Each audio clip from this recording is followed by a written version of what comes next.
Welcome back to another episode of The Closing Table. And I can't lie, a lot of you guys have been rushing to get your credit fixed because you're trying to buy a home within like the next 2 months. But I hate to break it to you, it does take a little longer than 2 months to fix your credit. And beware, it doesn't have to be a long process, but it is a process. So today I picked the top 5 things that most people ask me when it comes down to repairing your credit, getting a home, and I want to go through them with you so you can have realistic expectations whether you fix your credit or someone does it for you. So let's get into the episode. All right, so I have 5 different questions, and they all mean something different to every person. So if you're fixing your credit, you might not this might not apply to you or it might apply to you. The timelines might not be the same for every single person. So please take that into account when I tell you guys each question and the elaborate explanation that I give you guys. All right, so the first question is, how long does it actually take to fix my credit? Typically, I like to tell people it takes about 3 to 6 months, depending. The 3 to 6 months meaning that you actually do the work when it comes down to repairing your credit. A lot of people think disputing your credit, getting collections removed, charge off, things like that is what credit repair is about. And yes, that is a portion of it, but it's not the whole story. Your score is calculated from a number of different things, not just charge off and collections or derogatories.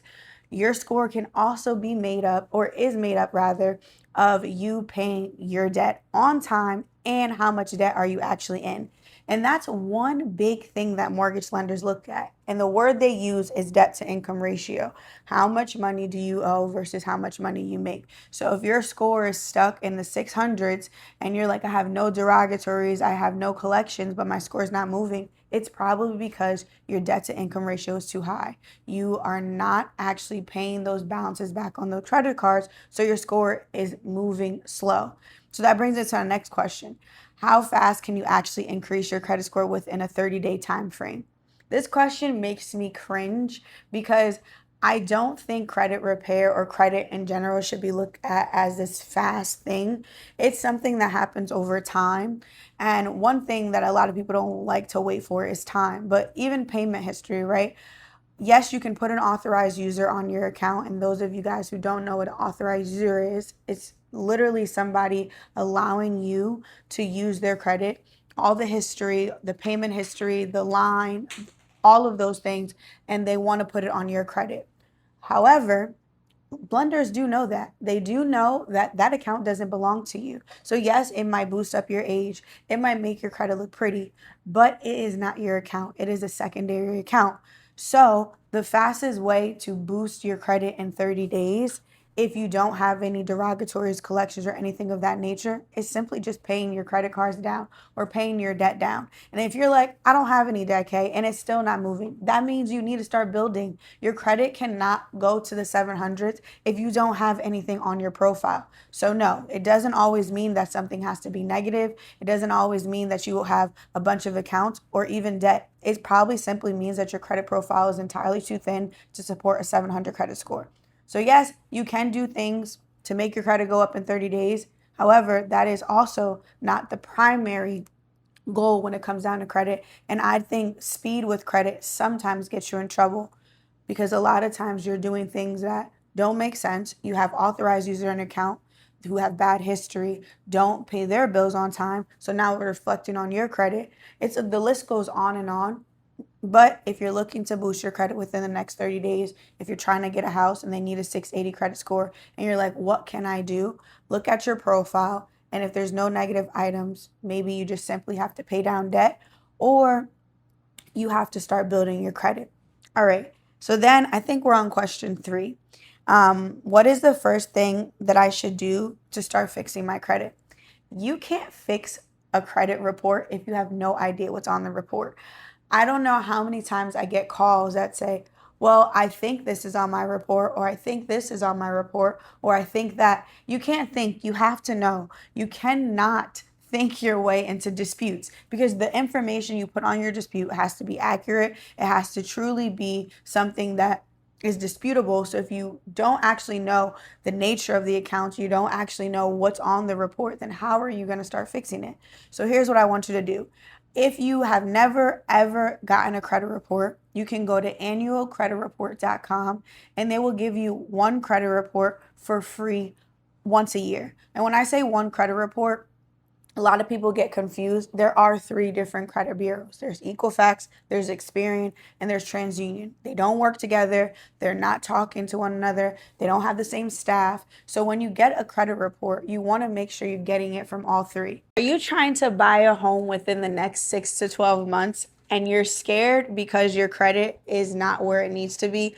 Well, listen, you don't have to be scared. You do not have to even be discouraged. You simply have to check out your score. So I want you to do me a favor and visit My Score IQ, or I have the link below so you can check out your credit score. It's only $1. And once you check out your credit score and you still find yourself confused, the good thing for you is I actually help with this, help you get mortgage ready within the next 6 to 12 months. So listen, don't get discouraged. All you have to do is start, and I'll help you throughout the process. Good luck on your journey. And annualcreditreport.com will allow you to get all three once a year for completely free. Now, if you've already used that, if you're like, I can't use them anymore, I already got my one for free because I heard that before, then you're going to click the link below and you can get your credit for $1. You can get the FICO score, and the FICO score is what lenders do look at when you're trying to get approved for a house or a car or anything of that nature.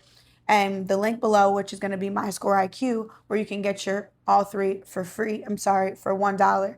But either way, whatever way you decide to get the credit report, you need to take that report. And I want you to go inside Claude. Those of you who are not with the program, not with AI, I need you to get with AI. I need you to get with technology because it's going to be your best friend. You are going to take that credit report and you're going to put it in Claude, ChatGPT, Sloan, whatever it is that you like. I like Claude. I feel like it's a little bit more technical. So you're going to put it in Claude and you're going to ask Claude to identify any inaccurate information on your credit report, any derogatory remarks, any hard inquiries, any old addresses, anything that is not the best representation of you. And once you do that, Claude is going to do all the hard work for you. It is going to be able to help you understand what's on your credit and what you need to actually work on.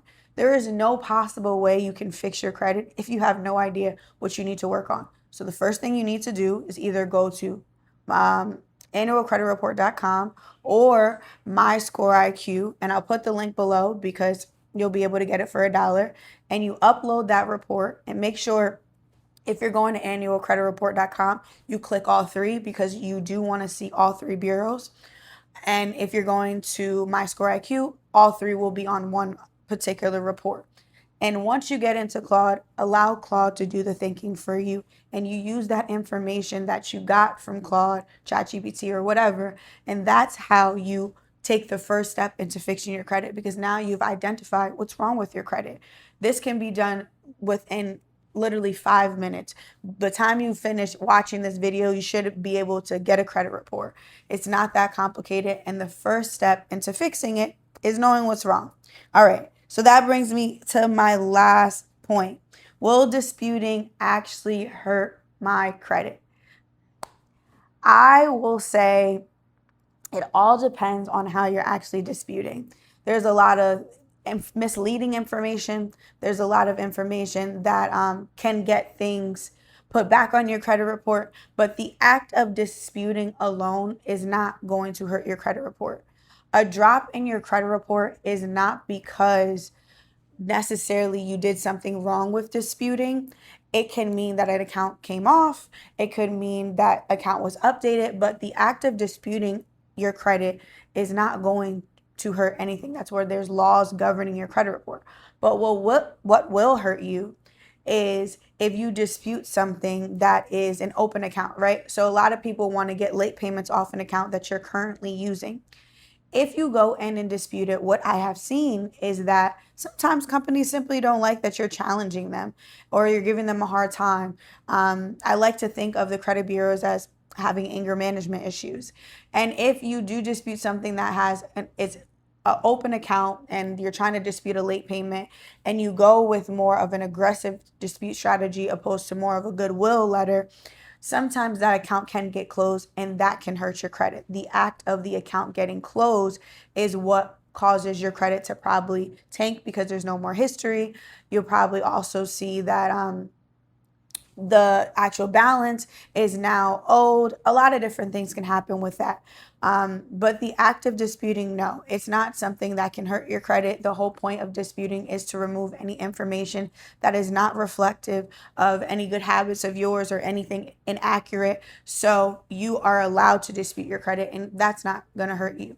And also, another point of what will hurt you before I forget is if you are going to somebody to pull your credit. So like if you're constantly going to a mortgage broker, if you're constantly running your credit for a car, those are called hard inquiries. So yes, that can hurt your credit, but nothing else. So you going to MyScoreIQ, you going to annualcreditreport.com, those things are not going to hurt your credit because you yourself are looking at your credit and using that information to then dispute inaccurate information. So if you see a drop in your score during the credit disputing process, that probably means that you got something removed, or worst case scenario, one of the accounts that was open closed on you because you actually disputed.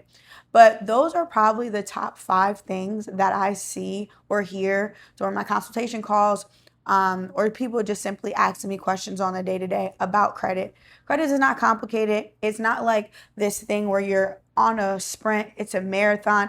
I think a beautiful credit report really takes a solid year to build, especially if you understand different tips and tricks that you can do, but you can't shortcut the process. If you're at a 600 credit score and you see that you have negative items on your report, then that's where you start getting those things removed or those things handled, whatever that looks like for you.